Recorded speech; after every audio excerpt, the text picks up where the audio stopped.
Whatever I see, I shall devour.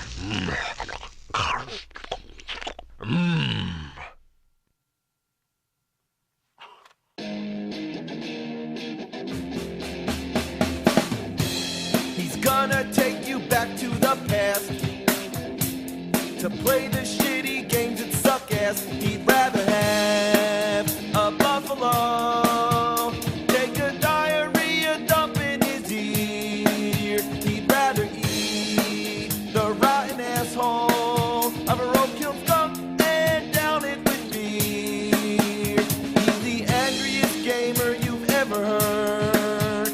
He's the angry Nintendo nerd. He's the angry Atari Sega nerd. He's the angry video game nerd. It's time to wrap up this CDI shitfest. Let's take a look at the 2 remaining Zelda games. First, Link, The Faces of Evil. All the same problems I addressed in Zelda Wanna-Gamelon are present here, so there's not much need to go into such detail again. It has the same style of gameplay and the same cheesy cutscenes. Do you know what it means when you lose your last ruby? Now you work for me! Take him away! You're doing great, Link. You are our hero. Man, those fairies really like Link. The only real difference with this game is that you play as Link, and this time you're going to rescue Zelda, so the roles have been reversed. If you watch the demo, Link tells you how to play the game.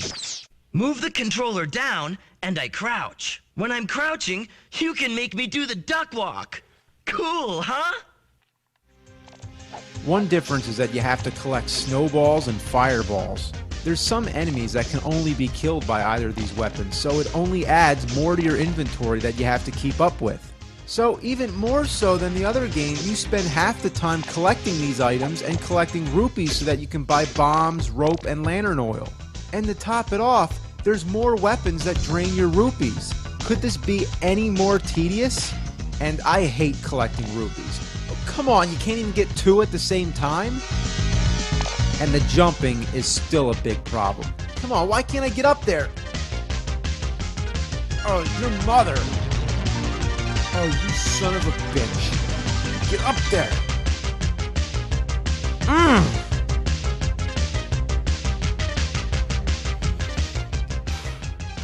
It's time to start dropping some F-bombs. Fuck! Fuck! Fuck!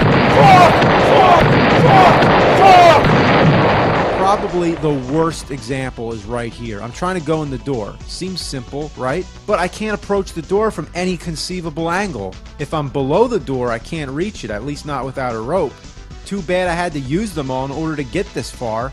I can't approach it from the other side because the pillar's blocking me. This is the part I really don't understand. You can pass through the bottom of the pillar and you can pass through the 2 pillars before it, which look exactly the same.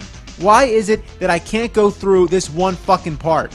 It seems the only way I can make it is to drop down from the top, but I can't get back up there. I'm jumping everywhere. I obviously can't go back up, which is ironically the way I came, all because I missed the jump, which is hard to begin with because you're so close to the ceiling.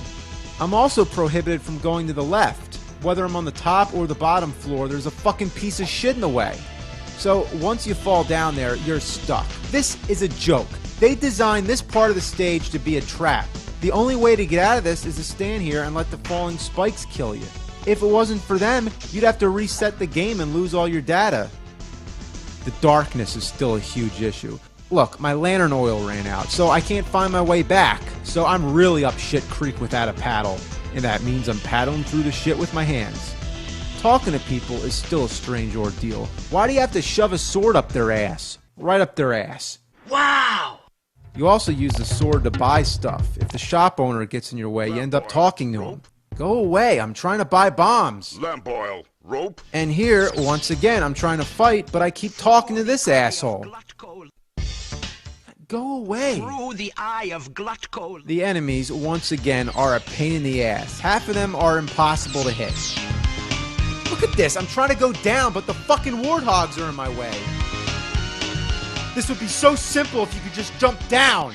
Oh my goodness, this is awful! Another nuisance is that I can't hit the Dodongos because the bombs just fly over them. If I could duck and throw the bomb, maybe I could hit them, but you can't do that because it activates the status screen. Yeah, you have to be standing to use your items. And I hate these damn snakes. Your timing has to be perfect.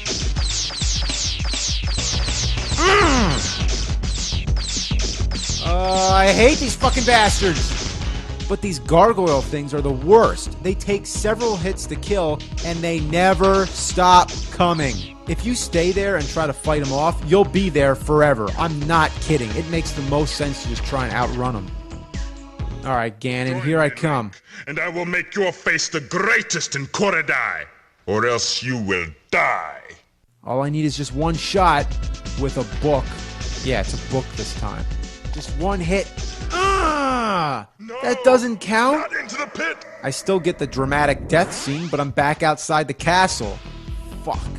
So I gotta go all the way through the castle again, and when I get there, thankfully Ganon's still dead. Then you gotta wake Zelda. Come on! I'm here to rescue your royal ass. Get the hell up! Wake the fuck up. Oh, I get it. I just saved you from Ganon! I won! Nothing short of poetry. Let's move on to the final piece of what's known as the Unholy Triforce.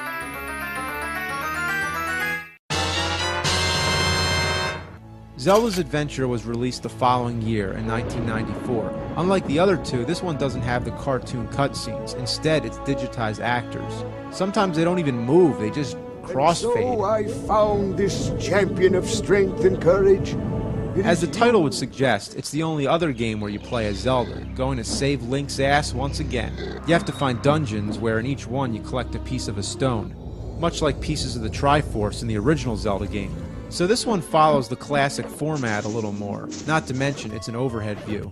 That means you don't have to do stupid shit like push up to jump and crouch to bring up the inventory screen. You can also touch the rupees and hearts without having to attack them. Of course, you do have to wait for them to touch the ground, which is confusing since it's overhead. It's better than the other two CDI games, but not by a whole lot. The most constant, annoying thing is waiting for the screen to load. Watch how long it takes. And you're probably thinking, oh, it can't do that every time. Oh yeah, it does. Imagine how long it takes you to get anywhere. Look at the original Zelda. Watch how quick it is. See? And that was on an old 8-bit console. Damn CD load time. Look at this. That's when you grab your beer.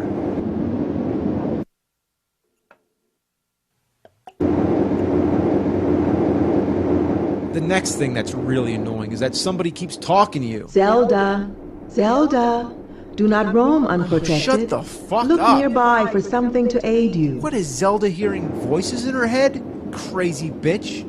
Unlike other Zelda games where the dialogue is all text, this one uses real bad voice acting. Said, those who go deep into the earth learn to overcome the sins of grief. Hey, who goes there? Aren't you letting me and my boss look? You can't come in here. Even the sound effects aren't appropriate. Why do the Vyres have humanoid grunts? And what the hell is that thing? What is that? Those moblins out there are so slow and stupid. You don't get very much music either. Just immerse yourself in the good old outdoors. I also find the ground very strange looking, almost like a satellite view. These would be trees, so maybe Zelda's a giant? Oh look, we got a ladder. Remember that from the original Zelda? Remember how to use it? You just walk right across. Let's see how easy it is here. You come to a gap, you gotta go to your menu, select the ladder, and then use it. You always have to select shit. Take this for example. In any good Zelda game, how do you buy stuff? Like this. That's easy, right? Here, you gotta stop, bring up the menu, select the rupee, and there. What a bunch of fuck. That was a wise picture, young princess. And I gotta say, the menu screen sucks. First of all, you can only hold one item. That includes the sword or wand, whatever. In the other games, you always have the sword and can select an additional item. Of course, the CDI doesn't utilize as many buttons, so whenever you need to use something, you bring up the menu screen. And the other thing that really pisses me off is that you have to scroll through the items, not by pressing left or right on the D-pad, no, by moving the cursor to the left or right arrow and painstakingly clicking until you see the item you want. That is bullshit. Why couldn't they fit them all on the screen like the other games? And how about the map screen? In any other Zelda game, you can bring up the map with the ease of a single button. That's simple, right? Well, here, the map screen is inside the item screen. Yeah, so whenever you want to see the map, you have to bring up the item screen, select the map, look at the map, go back to the item screen, and finally back to the game.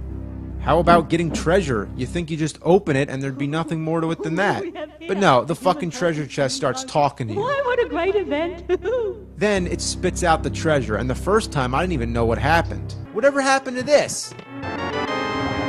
How about this shit? Somebody gives me an empty bottle and tells me to go fill it up at the source of the river. Why I can't just go to any riverbank, I don't know. But anyway, I go to the source, which is this fucking stove thing. I select the bottle, and then it doesn't just fill up. It mysteriously disappears from Zelda's hands and then reappears behind her to the left. What? You're never even sure what the items are gonna do. I got a flute, and I was told to use it against a snake. So I use the flute, and what happens? It kills the snake, but not before freezing me, making me momentarily helpless while the snake nearly kills me. Thanks. But one major problem I have is that the save function doesn't seem to work. If I turn off the game, it erases all the data. That sucks. The overall design is horrendous. You can never tell where to go. See that dark area right there? That's a cave. You're supposed to go in there. But with all the random rock patterns, you'd think it was just part of the wall. And when I got to this part, I thought it was a hole in the floor, till I realized that it's just part of the ceiling. Rarely does that even happen, and it occurs right after the part where you need a ladder, so naturally, I thought it was a hole. Here, I'm just trying to go to the right, but something apparently is blocking my path. What the fuck's going on? Oh shit, I'm gonna die. Get over there. I'm stuck! Fuck! Even the dungeon maps aren't consistent. See the white square? That's where I am. But if I go up, it jumps me all the way up here. And it happens more than once. You just jump all over the map. In other Zelda games, there's secret passageways that transport you all around the dungeon. That makes sense. But here, when you're just walking to the next screen and suddenly appears someplace different on the map, it's like, what the hell happened to this game? I don't believe this. Like, I seriously don't believe this. That's it. That's all I can take. How could they fuck up Zelda this bad? It's not a Zelda game. I wouldn't call it that. Oh, but it is. It has Zelda and it has Link. Yeah, you know what? That's a pointless argument right there. That's like if your dad says, I fucked your mom. It's like, I can't argue with that. You know, playing these games is as worthwhile as melting a dog turd on a frying pan. Yeah, put some buffalo puke and some cat piss all over it, and you have a shit sandwich that is Zelda CDI. This game fucking sucks! Fucking sucks! Fucking sucks! Oh yeah, and the Mario game, that one sucks too! CDI sucks!